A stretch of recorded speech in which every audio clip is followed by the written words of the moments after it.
Media propaganda اور fake news نے حالیہ برسوں میں بہت سارے علاقائی اور عالمی واقعات کو جنم دیا ہے، جس سے انسانی جانوں کا ضیاع اور شدید بدامنی پیدا ہوئی ہے۔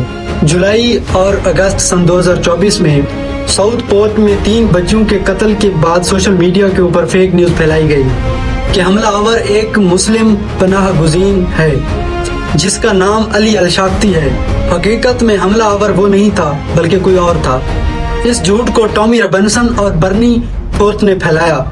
امریکہ میں جو الیکشن ہوئے سن 2025 اور 24 میں، اس وقت ڈیپ فیک ویڈیوز پھیلائی گئی، آرٹیفیشل انٹیلیجنس کی جعلی آڈیوز اور ٹرمپ کی گرفتاری کی ڈیپ فیک ویڈیوز بنائی گئی اور ان کو پھیلا دیا گیا تاکہ ووٹرز کو گمراہ کیا جائے۔ اس کے علاوہ پینٹاگون میں دھماکے کی ایک جھوٹی خبر نے اسٹاک مارکیٹ میں افراتفری پھیلا دی۔